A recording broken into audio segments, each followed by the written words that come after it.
금요일 야곱의 우물입니다.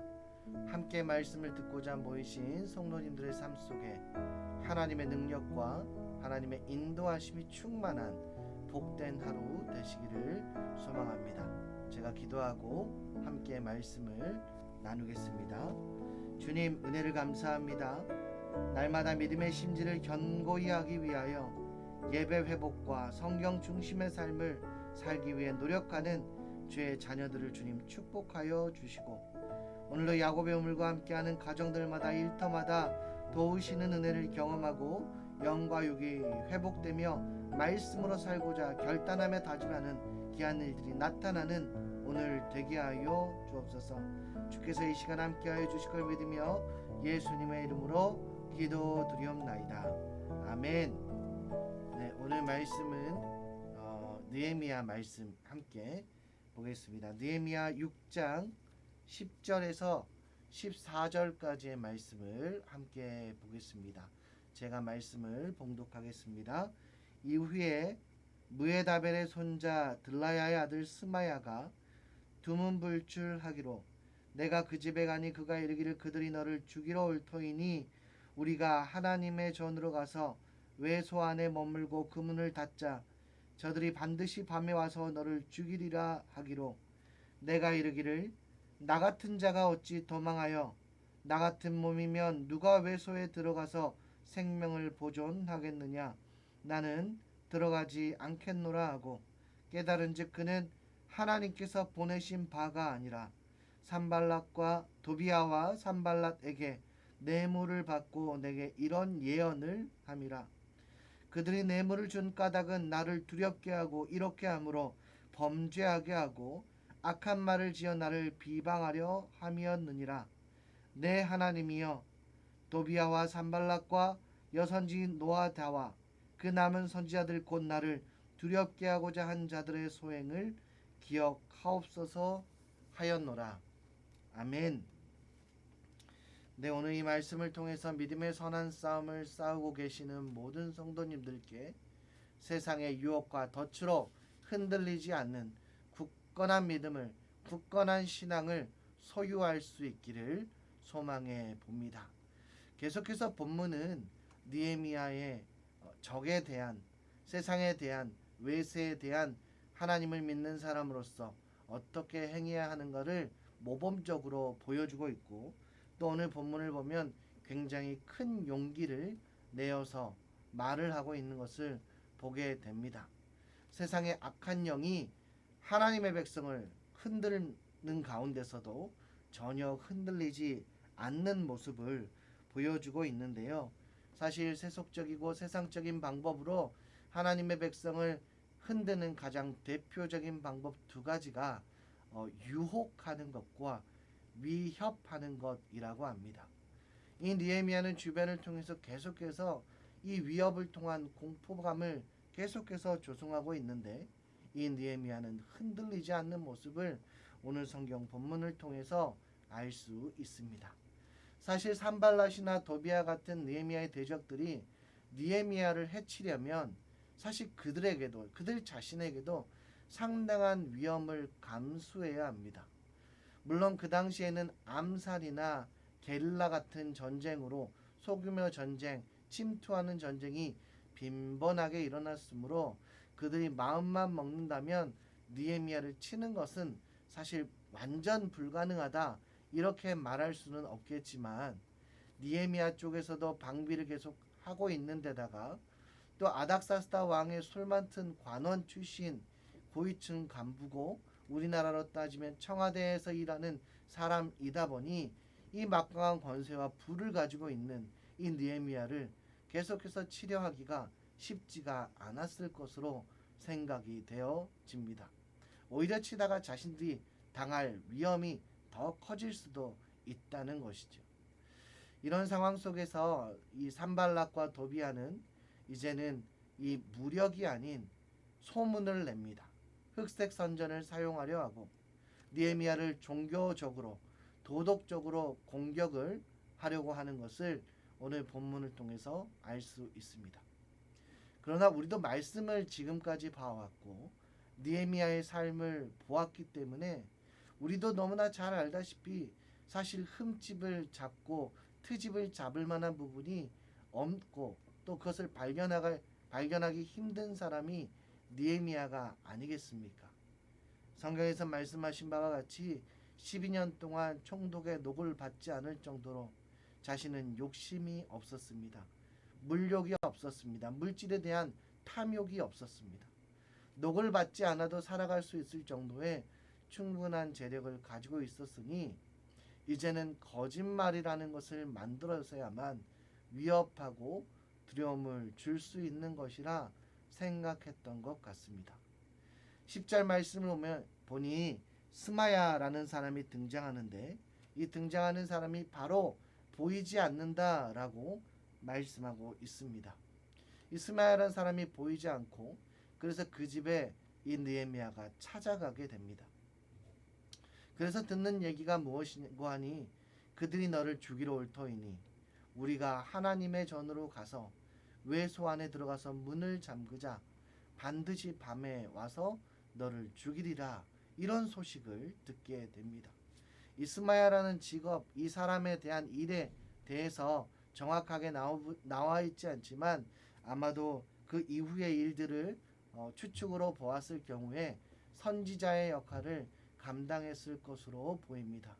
그리고 사실 굉장히 영향력이 없고 의미가 없는 사람이라면 사실 들고 나는 것에 대해서 큰 문제나 이렇게 알아차리는 부분이 적었겠지만 이 스마야가 나오지 않고 스마야가 등장하지 않는 것을 보면서 느헤미야가 직접 집까지 찾아가는 것을 보면서 이가 이 상황에서 이 시대에서 영향력을 그래도 펼칠 사람이었구나라는 것을 성경을 통해서 간접적으로 알아볼 수가 있습니다.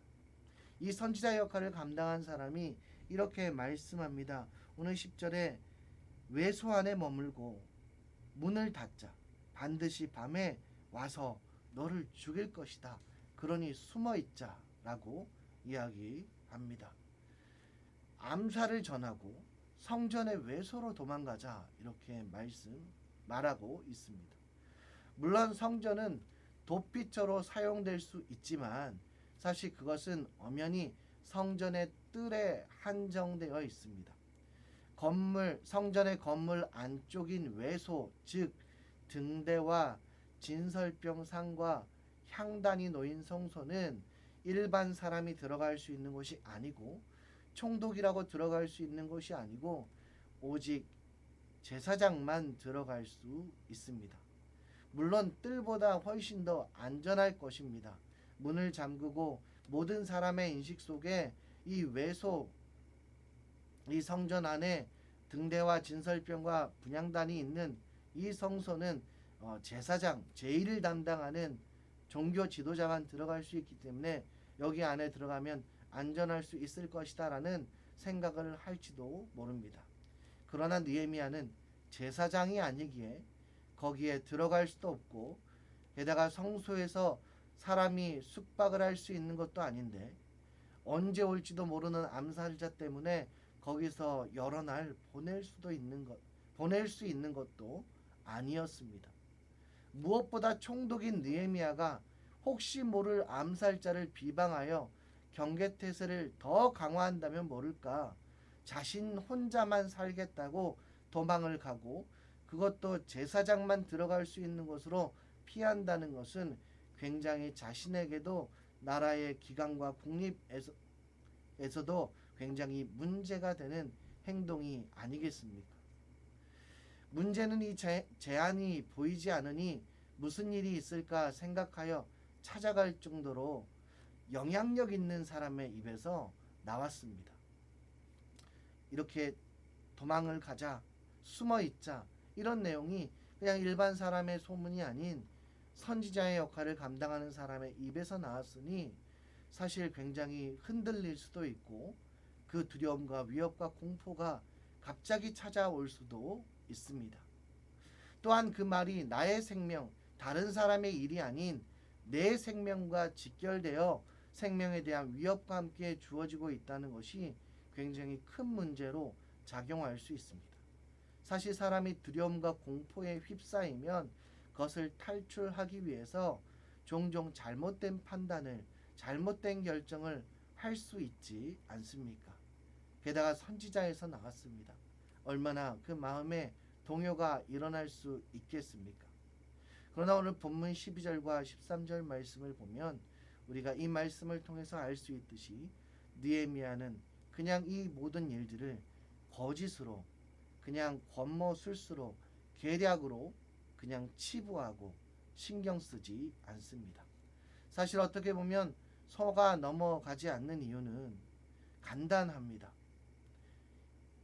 원칙적으로 옳지 않은 행동이기 때문에 아무리 선지자의 입에서 나온 말이라 하더라도 하나님의 율법을 깨고 원칙을 어기는 것이 선지자가 전달할 수 있는 말씀이 아니라는 것입니다.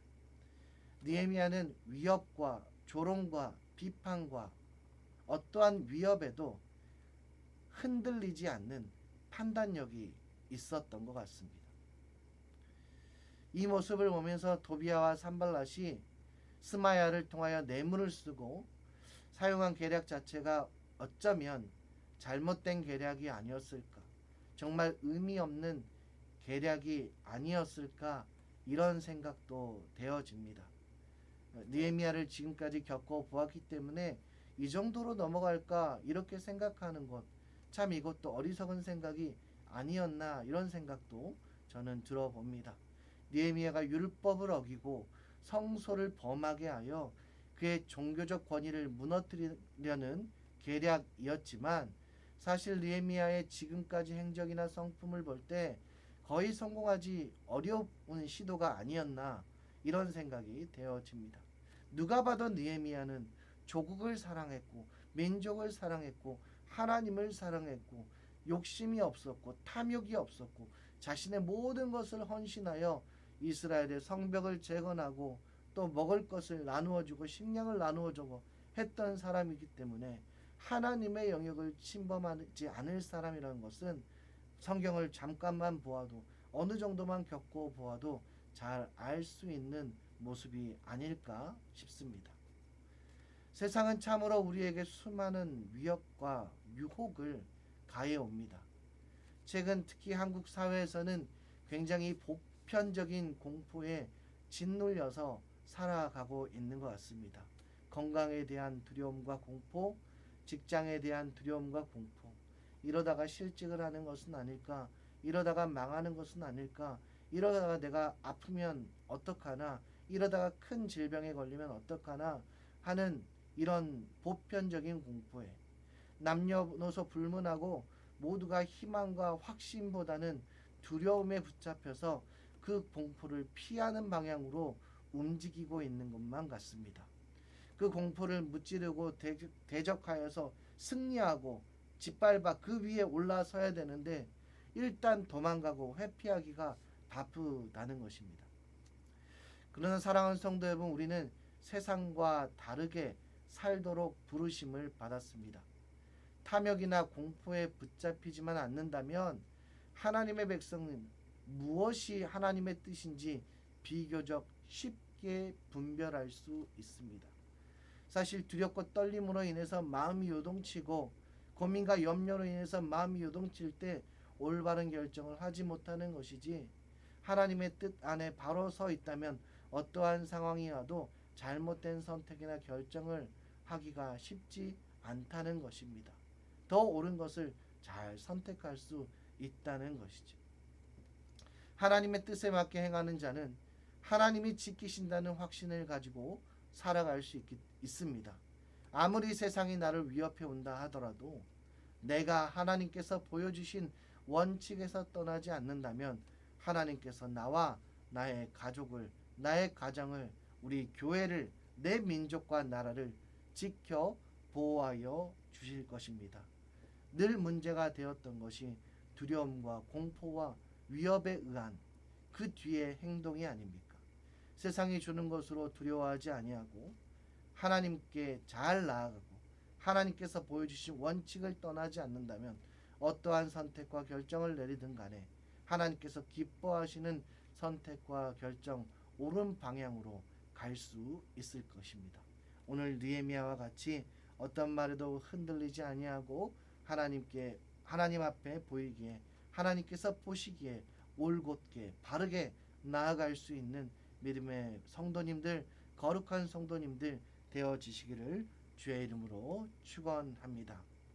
이 시간 함께 기도할 때에 세상이 나를 무너뜨리려 해도 믿음과 신앙의 뿌리가 흔들리지 않고 전능하신 하나님을 보며 의지할 수 있는 내가 되게 해달라고 기도하시고, 세상이 주는 두려움과 공포를 이기고 주의 율례와 법도를 따라 행하며 하나님의 백성답게 살아갈 수 있는 그러한 신앙이 되게 해달라고, 또 교회와 하반기 사역을 위해서 기도해 주시고, 다음 세대와 또 전도 폭발을 위해, 항존직 선거를 위해, 또 코로나 종식을 통한 예배 회복과 모임의 활성화를 위해 이 시간 주여 한번 부르짖고 동성으로 기도하겠습니다. 주여, 하나님 아버지, 오늘도 주의 은혜 안에서 살게 하여 주시고 야곱의 문을 통하여 매일의 말씀의 묵상과 은혜의 시간을 갖게 하시니 감사합니다. 듣고 끝남이 아닌 삶에서의 실천과 행함이 있게 하여 주시고, 지금까지 흔들렸던 부분이 있다면 다시 한번 말씀으로 바로잡고 하나님께서 기뻐하시는 복된 인생을 살아가게 하여 주시옵소서. 두려움과 공포를 이기고 세상에 지지 않게 하여 주시고 하나님 주신 능력으로 승리하게 하여 주옵소서. 교회를 위해서 기도합니다. 충만한 그리스도의 영으로 가득 차게 하시고 교회가 더욱더 든든히 서갈 수 있도록 주님께서 친히 보호하여 주옵소서. 교회 학교 다음 세대를 지키시고 이 나라 교회 공동체의 빛의 자녀로 세워주시며 신앙 인격 실력을 연비한 다니엘과 에스더 같은 인물로 세워 주옵소서. 전도 폭발을 위해서 기도하오니 사랑하는 열정, 영혼을 사랑하는 열정과 주님의 지상 명령에 순종할 수 있는 결단과 헌신이 있게 하여 주시고 함께 훈련자로 세워지는 귀한 시간 갖게 하옵소서. 모든 과정 가운데 복음의 능력이 나타나게 하시고 훈련자와 훈련생, 기도 중보자와 함께 귀한 훈련 잘 감당할 수 있도록 주님 은혜를 베풀어 주옵소서. 한정직 선거를 기도하며 준비하고 있습니다. 하나님 나라에 합당한 일꾼을 세워주시고 교회를 사랑하며 양무리를 사랑하며 목회자와 동역할 수 있는 겸손한 중직 허락하여 주셔서 더욱더 하나님의 나라의 영광에 정말 힘쓸 수 있는 귀한 항전직 하나님 허락하여 주옵소서. 하나님 교회 연약한 자들을 기억하여 주시고 치료하시며 회복하시며 병중 가운데 또 하나님 입원중 가운데 있습니다. 그 가운데서 하나님 치료의 강선을 바라해 주시고 마음의 평강의 복을 얻고 치료되어지며 육신도 강건해지는 은혜를 누리시고, 또 담임 목사를 위해서 기도하오니 영육간의 강건함 허락하여 주시고 교회를 치료하시고 양무리를 이끄시는 가운데 전혀 부족함 없도록 주님께서 역사하여 주옵소서. 모든 것 하나님께서 들어 응답하여 주실 것을 믿으며 날 권하신 예수님 이름 받들어 기도드리옵나이다. 아멘. 네, 이 시간 함께 찬양하겠습니다. 아침 안개 눈 아까리듯 함께 찬양하겠습니다.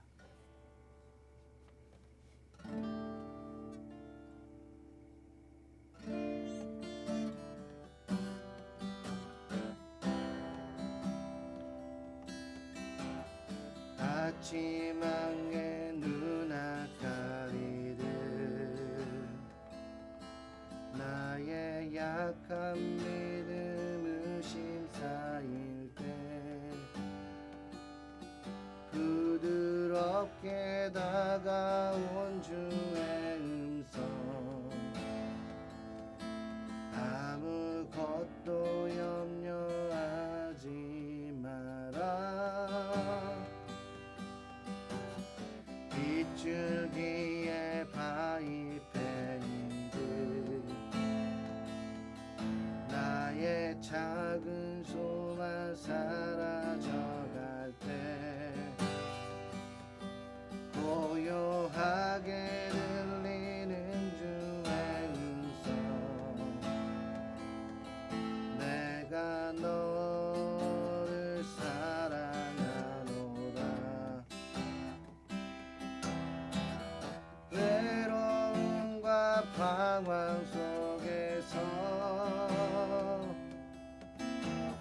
주님 앞에 나아갈 때에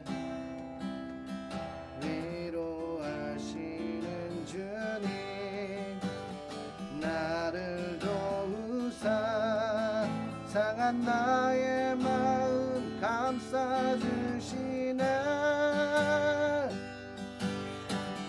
십자가의 보혈로서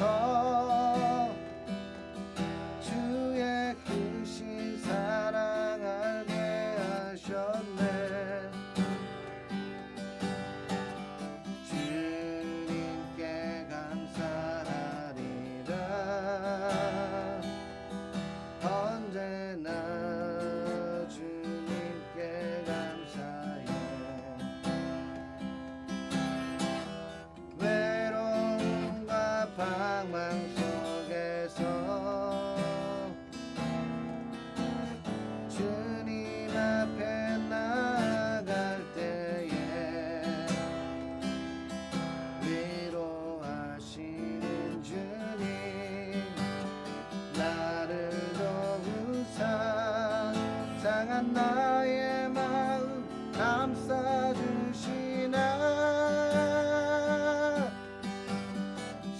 십자가의 보혈로서 주의 크신 사랑 알게 하셨네. 주님께 감사하리라. 언제나 주님께 감사해. 주님께 감사하리라. 언제나 주님께 감사해. 오늘도 감사의 고백이 넘치시는 복된 삶 사시기를 축원합니다. 샬롬.